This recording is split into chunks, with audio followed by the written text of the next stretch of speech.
Votre cerveau est-il prêt? Parfait. Commençons par un léger réchauffement. Observez attentivement cette image et tentez de déceler l'anomalie.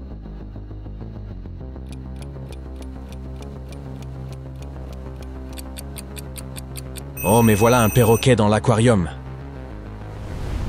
Contemplez ces élégantes jeunes femmes. Elles paraissent toutes aisées, mais l'une d'elles possède une fortune bien supérieure. Saurez-vous découvrir laquelle?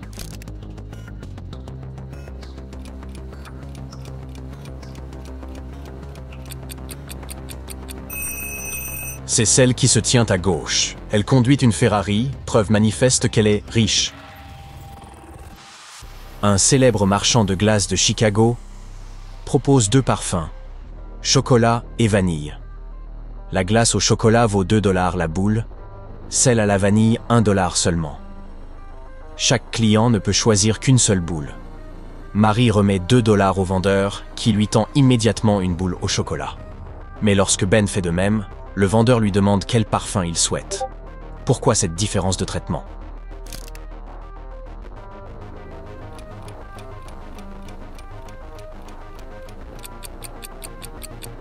Marie a payé avec 2 billets d'1 $, ce qui ne laissait guère de doute.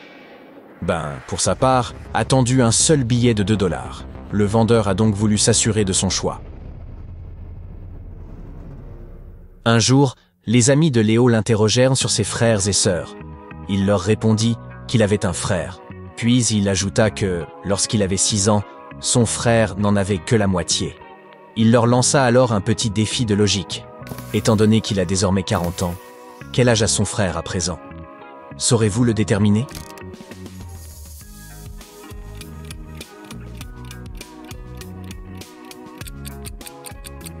Le raisonnement est simple. À l'époque où Léo avait 6 ans, son frère était âgé de 3 ans, soit un écart constant de 3 années entre eux.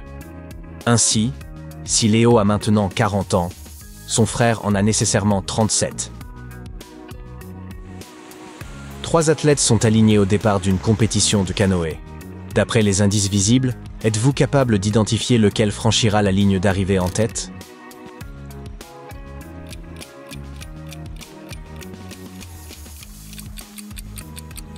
Le 3e athlète s'imposera sans doute.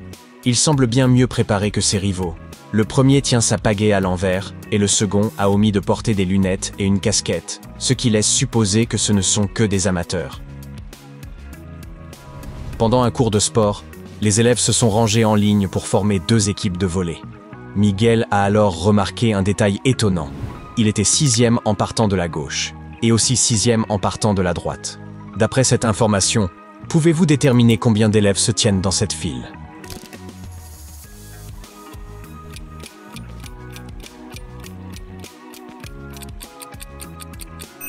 S'il est le 6e depuis chaque extrémité, cela signifie qu'il y a 5 élèves à sa gauche et 5 à sa droite. En les additionnant à sa propre position, on en déduit que la file compte 11 élèves au total. 3 femmes sont dans les cabines d'essayage d'un magasin spécialisé en vêtements de maternité. Toutes affirment être enceintes et essaient des robes amples, censées convenir à leur état. Mais l'une d'elles ment. En observant uniquement leurs pieds, visibles sous le rideau, pouvez-vous deviner laquelle simule sa grossesse?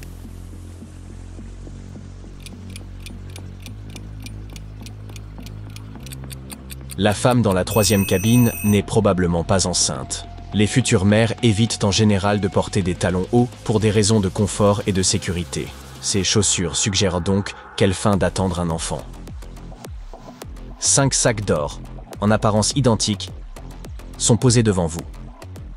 Chacun contient 10 pièces, toutes semblables. Mais l'un d'eux renferme de fausses pièces. Celles-ci ont le même aspect que les vraies, mais pèsent légèrement plus. 20,1 grammes au lieu de 20 grammes exactement. Vous avez une balance numérique parfaitement fiable, mais vous ne pouvez vous en servir qu'une seule fois. Comment identifier le sac contenant l'or contrefait?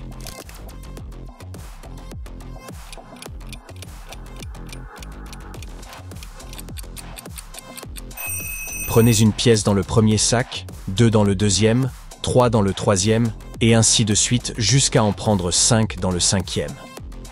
Si le nombre sur la balance se termine par virgule 1, vous saurez que le premier sac contient l'or contrefait.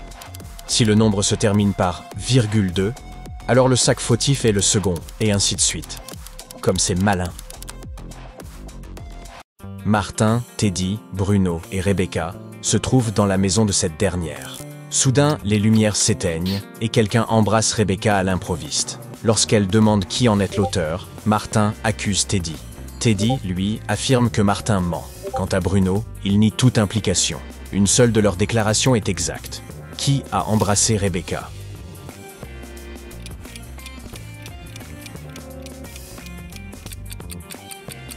C'est Bruno qui l'a embrassée, et Teddy est le seul à dire la vérité.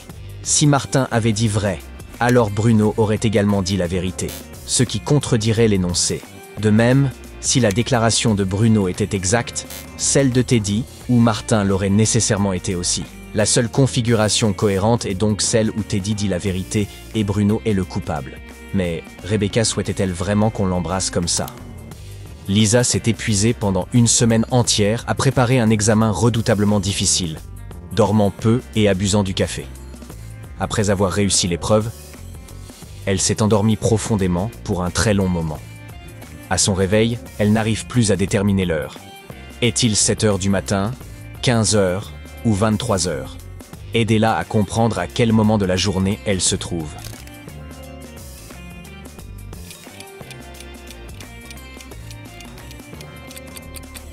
Les lampadaires sont encore allumés, mais l'obscurité n'est pas totale. Il doit être 23 heures. Julia a confié à son compagnon, Karl, la tâche d'aller faire les courses et lui a remis une liste bien précise. Mais une fois arrivé au supermarché, ce dernier reste perplexe face au dernier article mentionné. Êtes-vous en mesure de deviner ce qu'il doit acheter?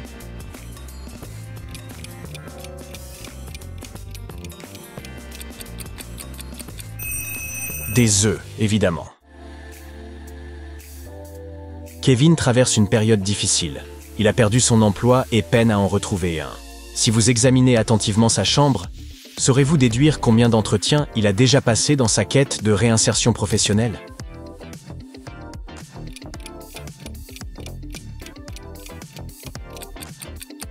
Regardez, 6 post-it sont visibles sur le calendrier mural, chacun représentant une entrevue.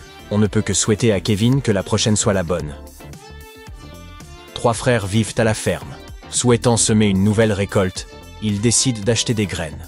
Mark et Tom se rendent au marché. Le premier achète 75 sacs de blé, le second en acquiert 45. Pendant ce temps, Ben reste pour s'occuper des cultures. De retour à la ferme, il décide de répartir les sacs équitablement, et Ben paie 1400 € pour sa part. Combien Mark et Tom reçoivent-ils de cette somme?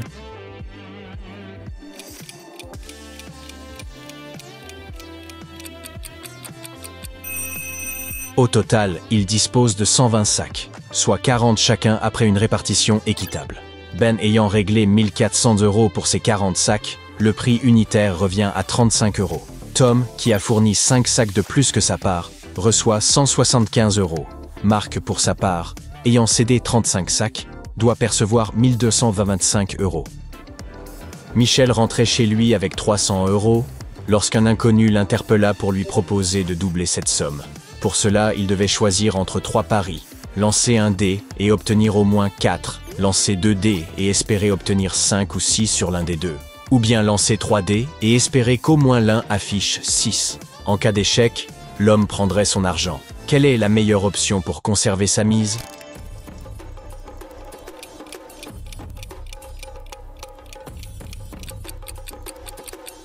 La meilleure décision est de refuser simplement l'offre. C'est la seule option qui lui garantisse avec certitude de ne rien perdre.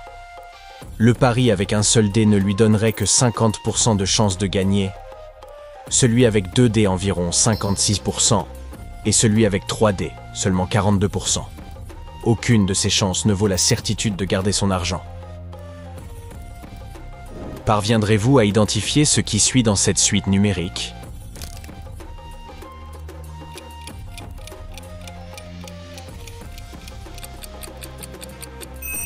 Ça va être un Luang nombre. Chaque nombre de cette suite résulte de la lecture à voix haute du nombre précédent. Ainsi, en partant de 1, le terme suivant devient 1, 1. puis 2-1, suivi de 1-2, 1-1, et ainsi de suite, formant ce nombre particulièrement long. Et oui, c'est étrange.